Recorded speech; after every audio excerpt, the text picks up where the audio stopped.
Today, we remember our military men and women who have lost their lives in service to our country. We also honor members of the armed forces who have seen the cost of service up close. National security correspondent Caitlin Burke brings us the story of one former pararescueman. After the devastating loss of his friend and comrade, he found new purpose and rediscovered his faith. For those who serve on the front lines, there's a common belief that coming home means the fight is over. But for many veterans, it's actually where a new battle begins. I was always preparing for the next thing. I was always getting ready. What's the next deployment? Or contending with the things that I just dealt with. For over a decade, Pararescueman Steven Nisbet was the one others called in their most critical moments. The special operations need to call 911 in some regard. We are that 911 service for them. As he risked his life to save others, however, the loss that came with the job piled up, and those effects surfaced each time he went home. I was okay getting shot at. I could manage that. I can control my actions. What I could not control were my kids screaming and fighting with each other and dealing with death all the time. I was always afraid that one of them was going to get hurt so bad that they were going to die, and because the other one was causing that. His response was to lash out. That, combined with other concerning behaviors, led his wife Ashley to take action. After one particular evening of my kids screaming, me getting loud and aggressive, and coming downstairs feeling serious shame about what I just did, my wife came down and told me that, like, hey, I love you, but your boys are afraid of you. You don't want to ever be scared of the person you love. And I didn't know how to have that conversation. How do you tell your husband your children are afraid of you? Her courage to speak up led Nisbet to realize it was time to seek help. Fortunately, we have those embedded resources within the squadron, so I was able to see the psychologist, ask some questions, do that cognitive test, and then sit with the therapist and talk about all the other things that piled up. Access to that kind of support made all the difference. Nisbet began to see improvement without having to give up his pararescue career. Then, in October 2019, a training mission ended in tragedy. The guy that was on the rope fell he got about halfway down, so he fell about 30 or so feet. But Peter was doing what he was trained to do and was tied into that anchor system itself. He was totally hooked in. So the weight of one of the guys falling pulled him off of the very top.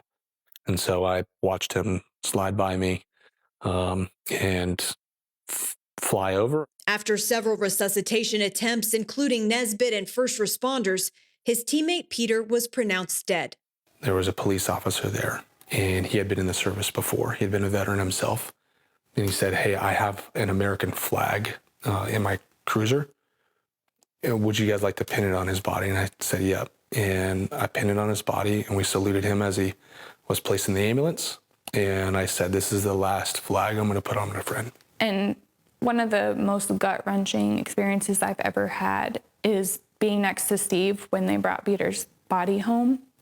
I can't hear taps anymore because it brings me back to that day.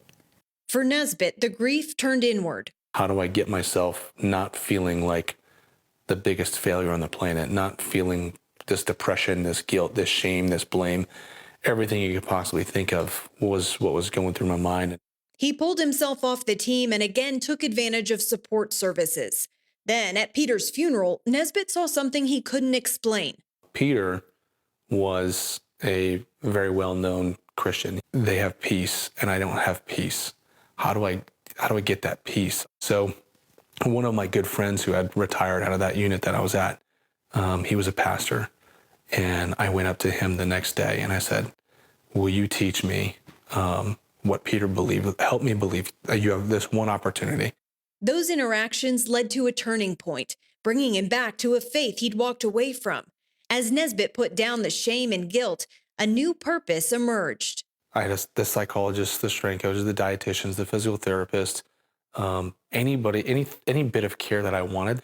I started to realize not everybody gets that. Those things, those tools really gave me resources to prevent me from becoming a statistic, from taking my own life. And I knew that the first responder community didn't get it, and I knew that the regular veteran, conventional veteran folks didn't get it.